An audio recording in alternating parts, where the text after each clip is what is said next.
전쟁의 승리는 전투하러 나아간 병사들만 즐거운 일이 아니고 그 가족이나 그 민족 족속들이 다 즐거워할 수 있는 일이 바로 승리입니다.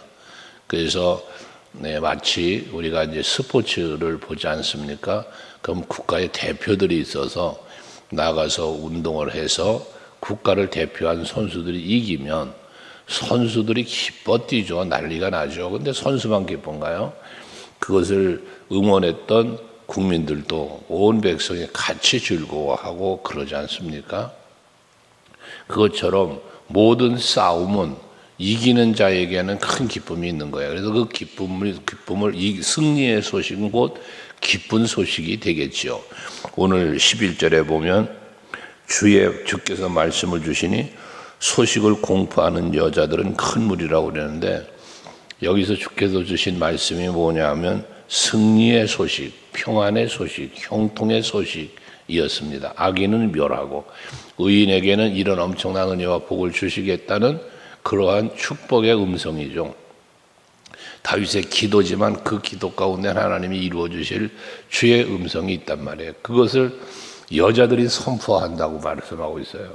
이 여자들의 선포는 곧 이긴 자에 대한 기쁜 소식을 전하는 거예요. 전쟁의 소식을 들었어요. 이겼다는 소리를 들었어요.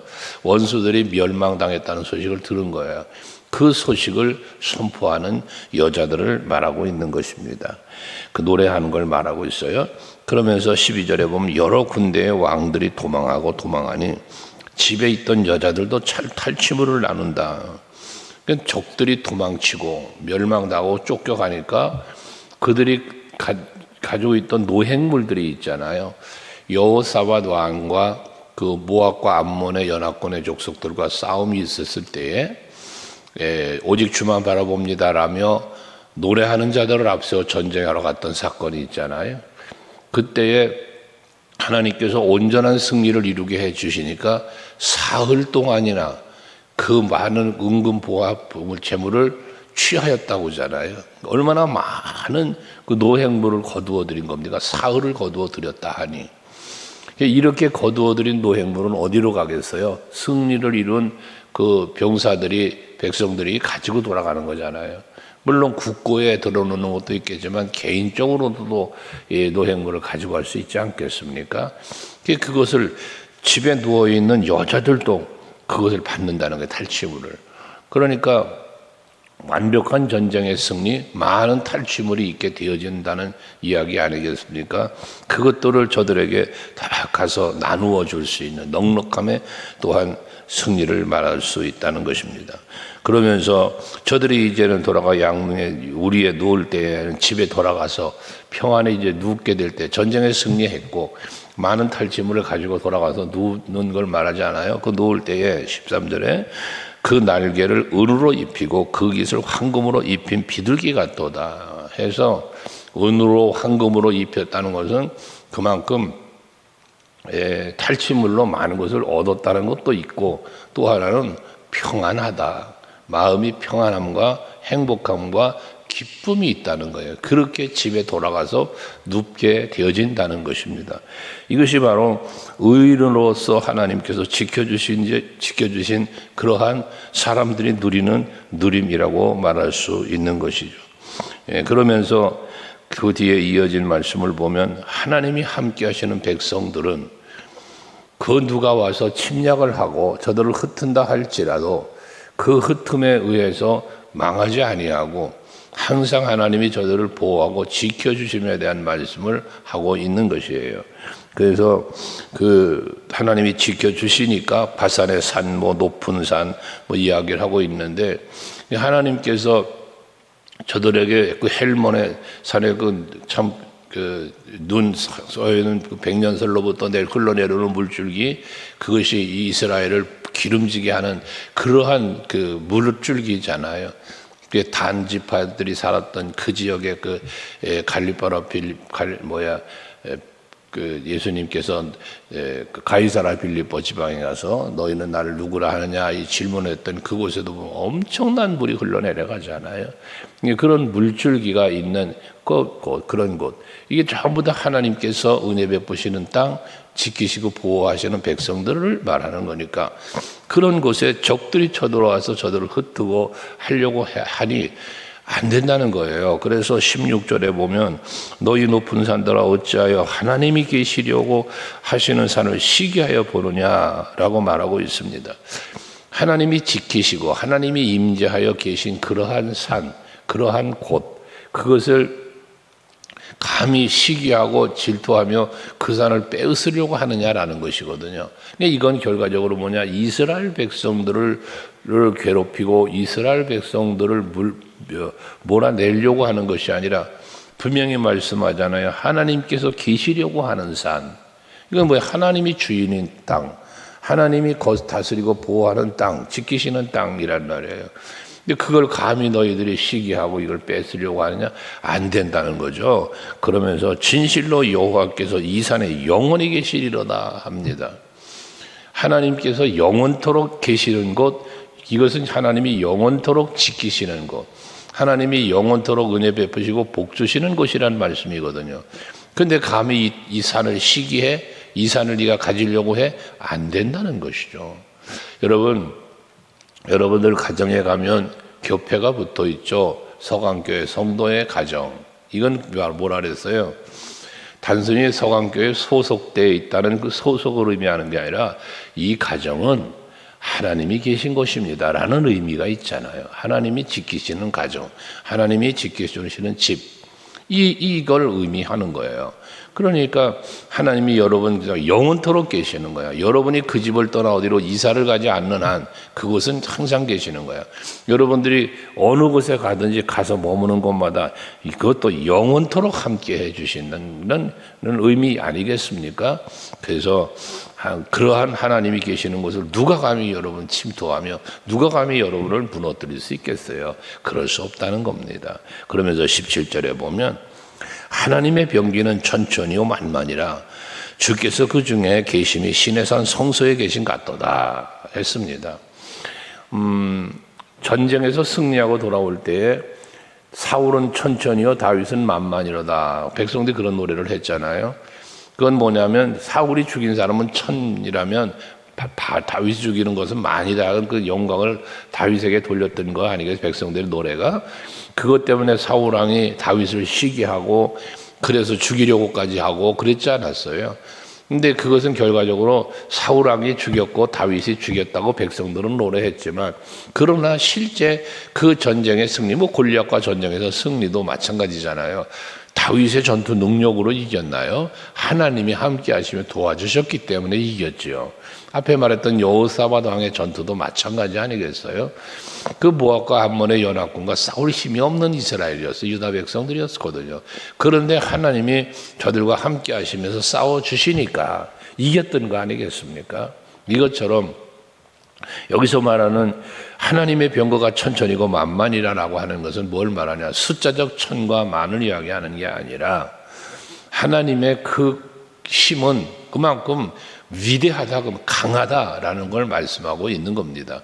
하나님이 이렇게 강하시니 누가 감히 하나님이 계시면서 지키시는 백성들을 해할 수 있겠습니까? 안 되는 거잖아요.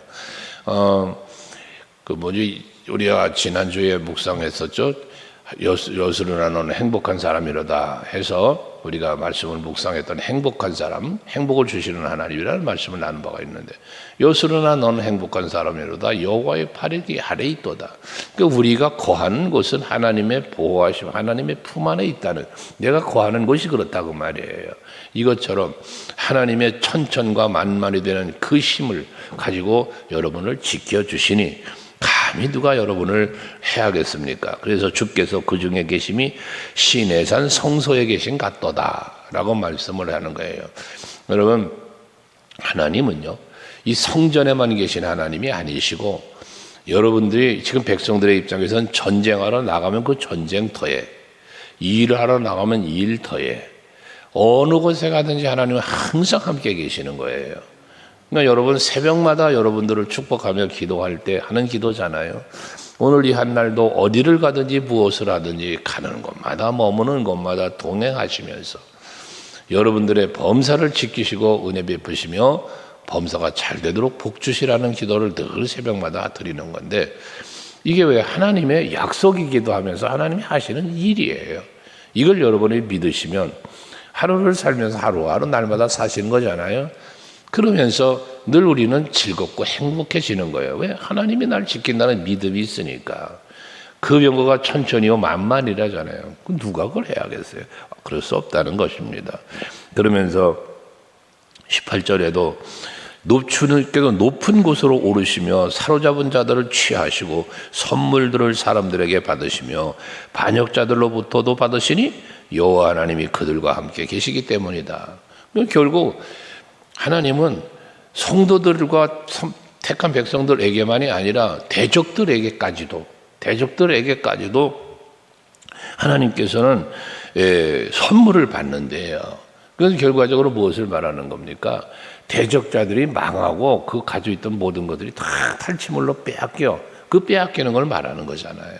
그러니까 모든 것의 주인은 하나님이시고 그 모든 것을 다스리는 분도 하나님이에요. 주시는 이도 하나님이시오 거두시는 이도 하나님이신 거예요.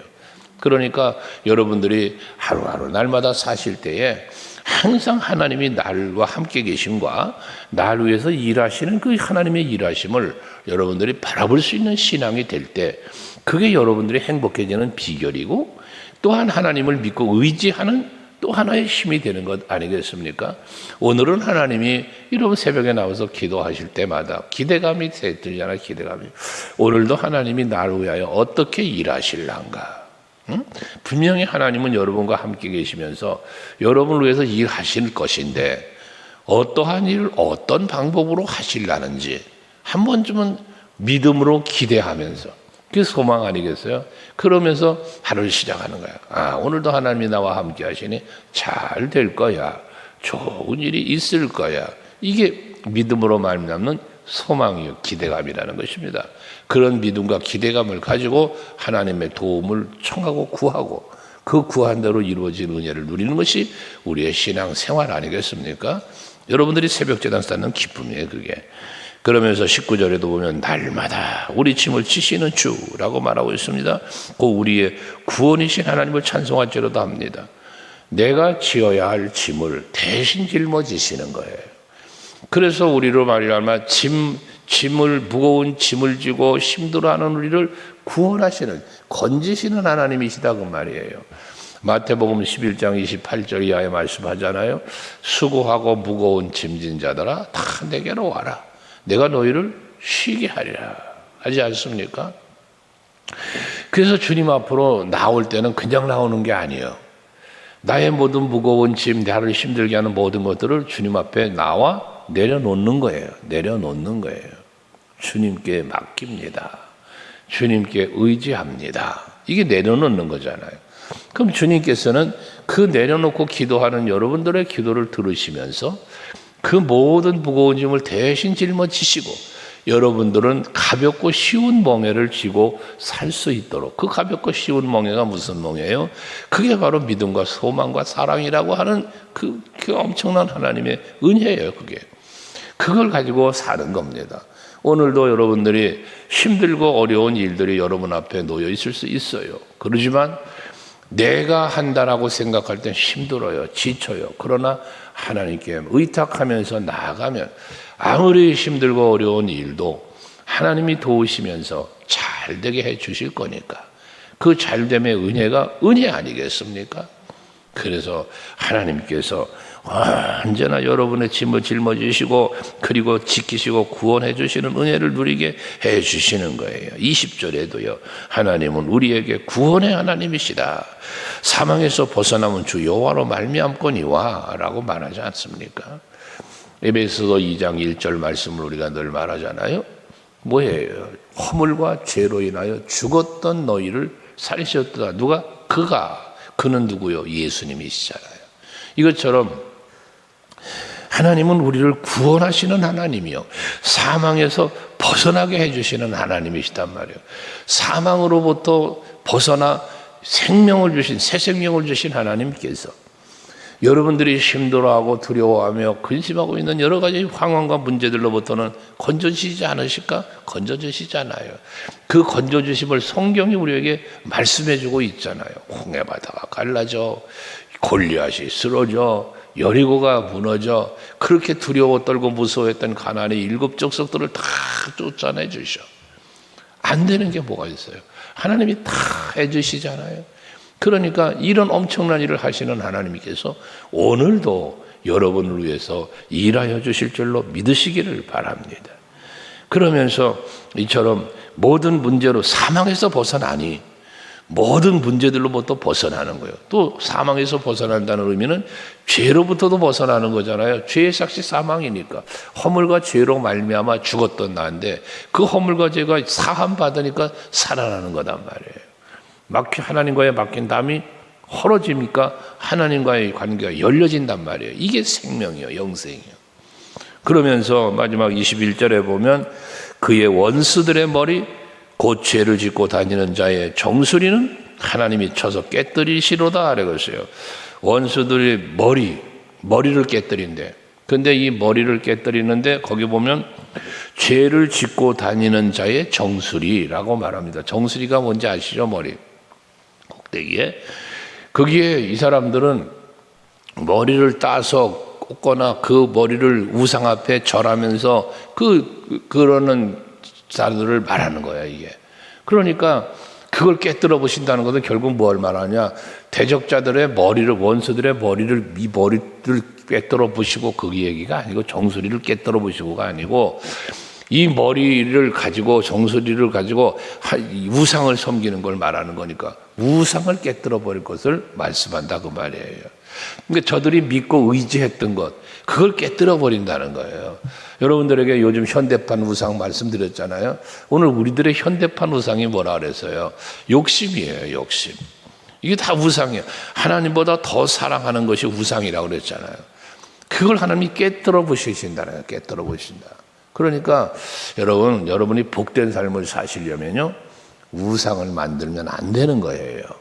여러분에게 우상이 생기면 안 돼요. 다른 말에 하나님보다 더 사랑하는 것이 생기면 안 되는 거예요. 왜? 하나님이 그걸 깨뜨려 버릴 것이니까요.